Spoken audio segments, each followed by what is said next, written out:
Essa quantidade do quanto eu tenho que comer para emagrecer, ela é muito individual. Hoje nós vamos entender de uma vez por todas o que é o tal do déficit calórico. Olha, se você não sair desse vídeo aqui entendendo o que é déficit calórico, nunca mais você entende. Mas antes, não deixa de se inscrever no canal, deixar aquele like e deixa suas dúvidas também aí nos comentários, que eu sempre volto aqui, hein? De repente, o que você deixar aí no comentário pode até virar um tema. Eu vou até falar, olha, foi o João que deu esse tema aqui. Isso não é ruim também. Então não deixa de se inscrever no canal, compartilhar esse vídeo com outras pessoas também, principalmente aquele amigo, aquele familiar que está com o objetivo de emagrecimento. Ele vai entender exatamente o que ele precisa fazer para emagrecer depois de assistir esse vídeo aqui. Primeiro vamos começar entendendo o seguinte. O nosso corpo, ele tá a todo instante gastando energia. Mesmo quando você tá paradinho, como eu tô agora aqui, ó, sentadinha conversando com vocês, ou até mesmo quando você tá dormindo, você tá gastando energia. Para o seu corpo poder suprir essa necessidade, esse gasto de energia, ele precisa tirar isso de algumas fontes. Ele precisa ter combustível para isso.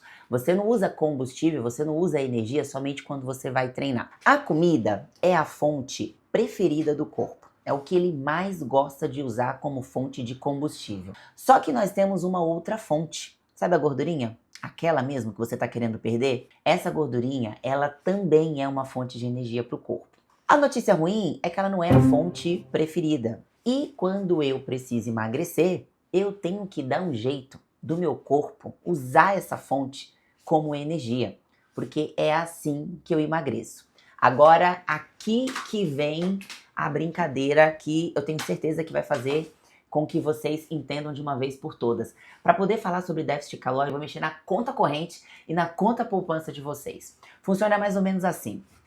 Comida é como se fosse a sua conta corrente. Gordura, aquela que você quer perder, é como se fosse a sua conta poupança, certo? Você tem boleto para pagar, não tem? Vamos supor que nesse mês você tenha R$ 2.000 para pagar. E na sua conta corrente, você tem exatamente R$ 2.000. Você consegue pagar o seu boleto sem ter que mexer na sua conta poupança, não é? Lembra que a conta poupança é a sua gordurinha? Agora vamos supor que chegou um boleto para pagar de R$ 2.500 e na conta corrente eu tenho R$ 2.000. Eu vou ter que tirar R$ 500 da onde? Justamente da minha conta poupança, para poder conseguir pagar o meu boleto. É justamente isso que você precisa entender sobre usar gordura como uma fonte de energia. Para eu poder emagrecer, eu tenho que fazer com que a minha conta corrente esteja em déficit. Tem que faltar. Helena, você conseguiu entender? Eu consegui. Se a Helena conseguir entender, vocês vão entender. Porque a Helena, ela fica aqui comigo, gente. E assim, se ela entende, eu vou entender que vocês vão entender também. Porque a Helena não é nutricionista, ela é da turma. Eu tenho R$ 2.000 na minha conta corrente. E o boleto que chegou para pagar é de R$ 1.500. Eu pago esse boleto de R$ 1.500 e ainda sobra R$ 500 na minha conta corrente, certo? O que eu faço? Jogo para minha conta poupança. É nesse cenário que tá a pessoa que tá engordando. Essa pessoa, ela tá comendo mais do que aquilo que ela gasta. E aí o que sobra, o corpo dela olha e fala assim, não preciso. Eu só precisava de 1.500, mas tem 2.000 aqui. Então eu mando 500 calorias para minha poupança. Isso porque eu tô falando aqui de 500 calorias. Na verdade, o déficit calórico nada mais é do que uma conta. E essa conta, ela precisa fechar. Se você, ao longo do seu dia, come muito mais do que você precisa, porque o seu gasto energético não é um gasto energético tão alto, por mais que você esteja gastando energia, até mesmo para fazer coisas simples, como estar sentado, por exemplo, a maioria das pessoas, pensando em mulher, gasta uma média aí de 1.300 calorias para viver. Aí vamos colocar mais umas 400 calorias para uma pessoa que treina. Então a maioria das mulheres não vão gastar muito mais que 2.000 calorias no dia. O homem, até por fatores hormonais, gasta um pouquinho mais para viver e acaba gastando um pouquinho mais numa sessão de treino ali de 1 hora. Isso porque eu estou levando em consideração uma pessoa que treina. Se você não treina, o seu gasto basicamente é o que você está usando ali para viver. Então essa conta ela fica ainda mais baixa.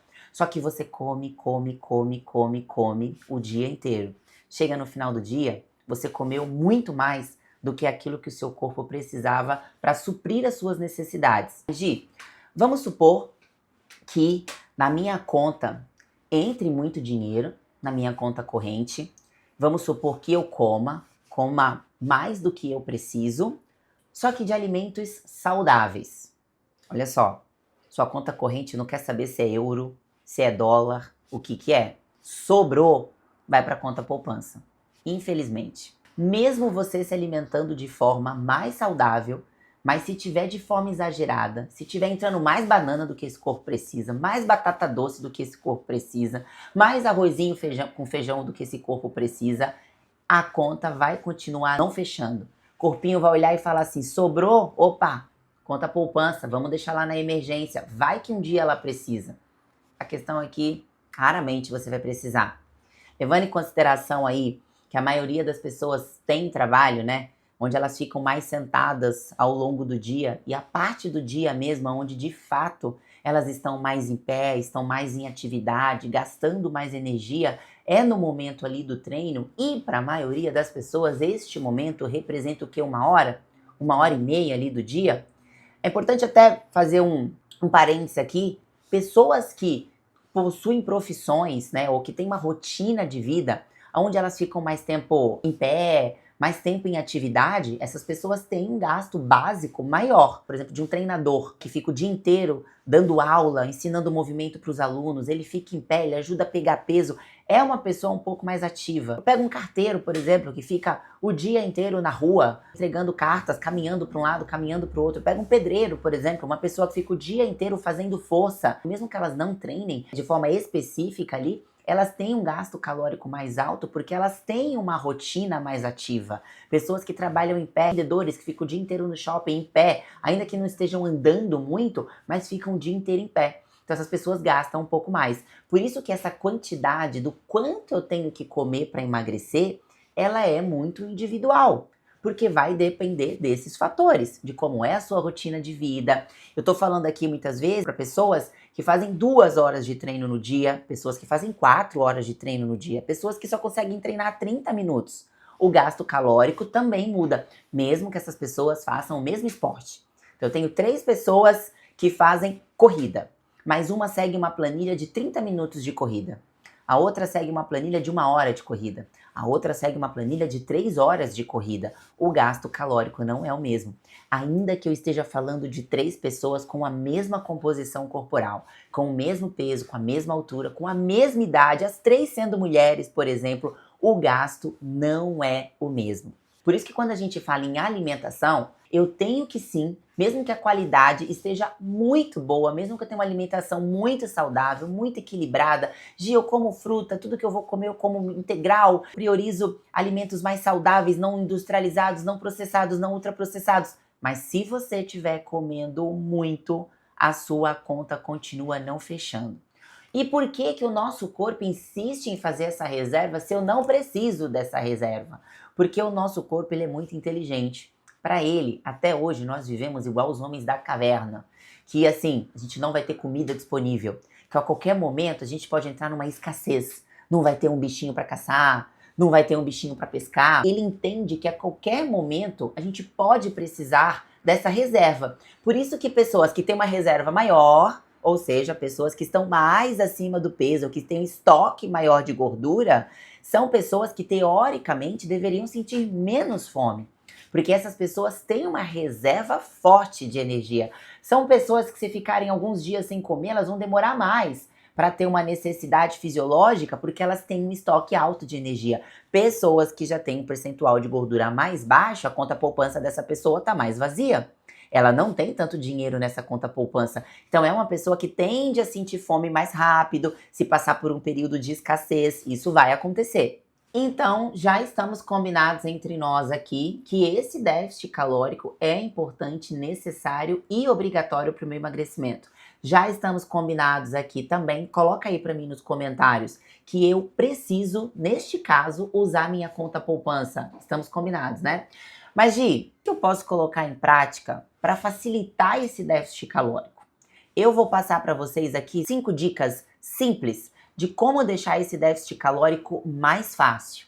Apesar de calorias importarem muito, vocês já perceberam isso, já entenderam isso até aqui, eu não posso pensar só em calorias. O que vai ser muito importante para minha adesão à dieta? Não cortar da noite para o dia os alimentos que eu gosto. Se eu preciso seguir uma conta, então se eu tenho um gasto calórico lá no meu dia, cheguei na continha aqui, contando com o que eu gasto para viver, mais o meu treino, eu gasto 2.000 calorias por dia. Se eu comer 1.500 calorias no meu dia, o meu corpo vai precisar tirar 500 calorias daquela reserva para poder suprir as 2.000 que eu estou gastando, certo? Então eu estou em déficit calórico. Dentro dessas 1.500 calorias que eu posso consumir para poder estar em déficit calórico, eu posso encaixar alimentos que não são exatamente um exemplo de alimentos saudáveis, mas que se tiverem numa quantidade pequena e dentro de um contexto saudável, eles não vão me prejudicar. Então assim, eu não preciso tirar o meu pão de queijo. Eu só preciso melhorar a quantidade desse pão de queijo. A galera de Minas, hein? Pensei em vocês. Eu não preciso tirar o meu cuscuz. Agora eu fui lá no Nordeste. Pensei em vocês. Eu não preciso tirar o meu cuscuz. Eu só preciso colocar uma quantidade que esteja encaixada dentro dessas 1.500 calorias. Eu não preciso tirar aquele chocolatinho, aquele docinho que eu tanto gosto depois do almoço. Agora eu fui lá na mulherada, né, mulherada? Eu sei que é disso que vocês gostam. Eu sou mulher, eu gosto também. Eu não preciso tirar. Eu só preciso encaixar dentro daquela quantidade que foi estipulada para o meu emagrecimento. Então, sim, se eu tiver dentro dessas 1.500 calorias, um contexto saudável, com alimentos saudáveis, não existe alimento ruim. Sempre quando me perguntam assim, tal alimento é ruim? Eu pergunto, ruim para quem? Porque depende muito de um contexto. Se eu tenho uma pessoa que mesmo estando em déficit calórico, ela acorda, o café da manhã dela é chocolatado, cheio de fritura, bolo, almoço ela vai lá, come batata frita e massa, lanche da tarde ela come um pacote de bolacha, jantar ela faz algo parecido com o almoço e depois do jantar tem um chocolatinho de 20 gramas. Olha esse contexto. Aí eu tenho uma pessoa que também está em déficit calórico, mas o café da manhã dela é um pãozinho com ovo, uma fruta. O almoço, um arroz, um feijão, salada, legumes, uma proteína. Lanchinho da tarde, um iogurtinho com fruta, um whey protein. Jantar, algo parecido com o almoço. E depois do jantar, ela também come 20 gramas de um chocolate. Eu posso falar que dentro desse contexto, 20 gramas de chocolate está prejudicando essa pessoa? Não. Então não existe alimento ruim. Existe alimento mal encaixado. Existe alimento que dentro de um contexto está mal encaixado. Então, fica aqui a nossa primeira regra. Você não precisa excluir os alimentos que você gosta se eles estiverem inseridos dentro de um contexto saudável no seu déficit calórico. Segunda dica. Mude o seu pensamento em relação a estar em déficit calórico em relação ao seu emagrecimento. No lugar de você pensar assim, preciso excluir tudo agora. Que tal você pensar que seja o momento de você adicionar? Por exemplo, café da manhã. Se o seu café da manhã hoje consiste em 4 pães de queijos e um café com leite, que tal você ir para 2 pães de queijo e adicionar de 2 a 3 ovos nesse café da manhã? Nós temos aí um café da manhã mais nutritivo, um café da manhã que vai te gerar mais saciedade e não necessariamente você deixou de comer o seu pãozinho de queijo. Que tal no lugar de pensar assim, vou ter que ficar a tarde inteira sem comer nada, porque eu preciso comer menos para emagrecer? Você pensar aqui, se você colocar um lanchinho da tarde, rico em proteína, rico em fibra, esse lanchinho, além de suprir a sua necessidade nesse momento, vai te deixar mais saciada para chegar no jantar e aquele exagero que você comete no jantar por ficar a tarde inteira sem comer vai ser diminuído e você vai conseguir manter melhor a sua dieta. Aí a gente não está falando de tirar, aí a gente está falando de adicionar. Dica 3. Muito cuidado com alimentos sabotadores. Apesar de nenhum alimento de forma isolada engordar ou emagrecer, alguns alimentos vão facilitar ou dificultar o meu déficit calórico. Se eu estou em déficit calórico, eu estou consumindo uma quantidade mais baixa de calorias. Não é mais inteligente da minha parte priorizar alimentos que eu consiga comer um volume maior por menos calorias? E evitar o contrário? Evitar alimentos que, numa quantidade pequena, já me fornecem muitas calorias, e aí eu vou ter que comer bem pouquinho dele? Isso é o que a gente chama de densidade calórica. Então, priorizar alimentos de densidade calórica mais baixa é uma forma mais inteligente de me manter em déficit calórico. Evitar alimentos muito ricos em gordura. A gordura, a cada 1 grama, eu tenho 9 calorias. Enquanto proteína e carboidrato, a cada 1 grama, eu tenho 4 calorias. Ou seja, alimentos que são mais ricos em gordura, eu não preciso de uma quantidade muito grande para eles já me fornecerem boa quantidade de caloria. A pasta de amendoim, que eu sei que muitos de vocês são viciados. Já que eu vou comer uma carne, priorizar uma carne mais magrinha, que não tenha tanta gordura, porque eu posso comer uma quantidade um pouco maior dessa carne. Cuidado com os molhos que vocês colocam na salada, aqueles molhos cheios de gordura. Salada e legumes normalmente na dieta tá à vontade, porque eles são de densidade calórica bem baixinha. Mas a forma como eu tempero essa salada pode muitas vezes triplicar o valor calórico. Então, cuidado com castanhas, nozes, amendoim, esses molhos mais gordurosos, queijo ralado, batata palha. A batata inglesa, ela é rainha numa dieta para emagrecimento. A cada 100 gramas de batata inglesa, eu tenho 40 calorias. Ou seja, é mais inteligente numa dieta para emagrecimento eu colocar como fonte de carboidrato batata inglesa no lugar do macarrão, por exemplo. Porque o macarrão tem quase o dobro da quantidade de calorias de batata inglesa numa mesma porção. Isso significa que o macarrão ele tá proibido? Não. Só que se eu optar pelo macarrão, eu vou ter que comer uma quantidade menor e isso não vai ajudar muito na minha dieta para emagrecimento, porque eu vou ficar com fome mais rápido.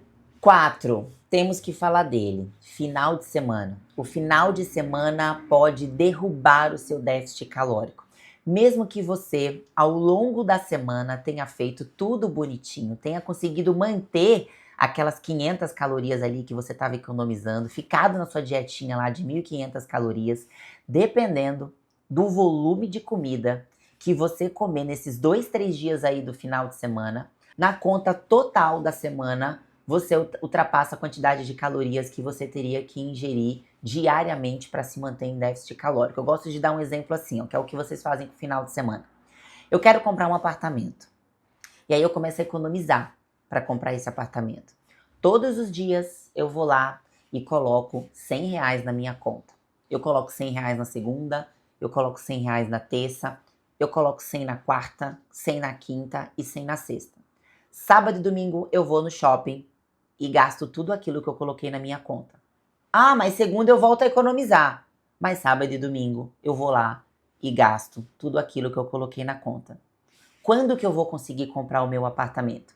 Se eu economizo de segunda a sexta e sábado e domingo eu vou lá e gasto tudo que eu economizei. Mesmo que segunda-feira você volte, essa conta simplesmente não vai fechar. Então a gente precisa olhar para o final de semana como parte desse processo. A cada 5 dias eu não economizei o suficiente para começar a emagrecer. Essa conta, apesar de você pensar no déficit calórico diário, essa conta é uma somatória daquilo que eu economizei ao longo da semana. Eu tenho que fechar os meus 7 dias ali tendo economizado. Senão você vai somar tudo que você consumiu durante 7 dias e dividir para os 7. E dependendo do que você fez ali no final de semana, você vai ver que no lugar de ter comido todos os dias 1.500 calorias, na soma total ali você comeu 2.200, 2.100. E lembra? Você tinha que comer 1.500 para poder emagrecer. Então, o final de semana faz sim parte do processo. E por último, mas não menos importante, a nossa quinta dica: cuidado com as expectativas que você cria diante desse emagrecimento. A forma como você emagrece é a forma com que você vai ter que manter o seu emagrecimento. Quando vocês chegam para mim e falam assim, Gi, já emagreci tudo que eu precisava, o que eu vou fazer agora? A resposta é muito simples. Você vai continuar fazendo tudo aquilo que você fez para emagrecer. Os mesmos hábitos. Então, se para emagrecer você saiu cortando tudo aquilo que você gosta, Se para emagrecer você eliminou todo o seu carboidrato, se para emagrecer você passou muita fome, é dessa forma que você vai ter que manter o seu emagrecimento. Por mais que eu entenda que vocês queiram ter um resultado mais rápido, e eu sei que resultado rápido ele é motivador, cuidado com o caminho que vocês estão percorrendo para poder ter este resultado rápido. Resultado rápido pode sim ser muito motivador e eu até gosto. Quando a pessoa começa ali a fazer uma dieta e com 1, 2 semanas ela já vê alguma coisa acontecendo, eu adoro.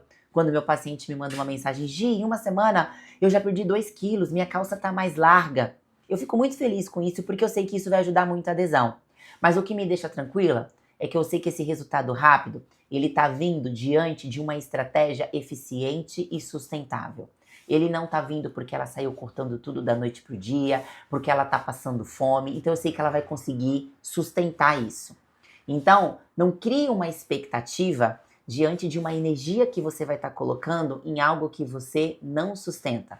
Parem de alugar um corpo. Quando vocês fazem essas dietas malucas e vocês atingem lá um corpo, é como se vocês tivessem alugado aquilo e tivessem que devolver depois. Sabe que nem alugar um vestido para um casamento? Que você vai lá, você veste e depois você precisa devolver?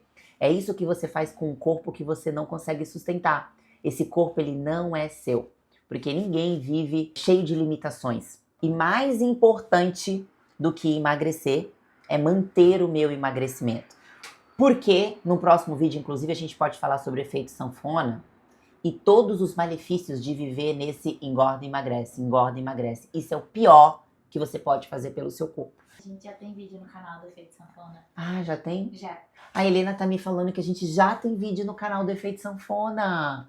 Então, deixa o link, vamos colocar o link no vídeo do canal. Ah, é óbvio que a gente já tem. Galera, espero que vocês tenham gostado desse conteúdo. É um conteúdo que ficou um pouquinho mais extenso, mas eu precisava de alguma forma colocar isso na cabeça de vocês. Agora que vocês sabem o que é o déficit calórico e o que eu preciso fazer para emagrecer, se vocês chegarem no final de semana e comerem de qualquer jeito, a responsabilidade é totalmente de vocês. Porque vocês já sabem que esse não é o caminho.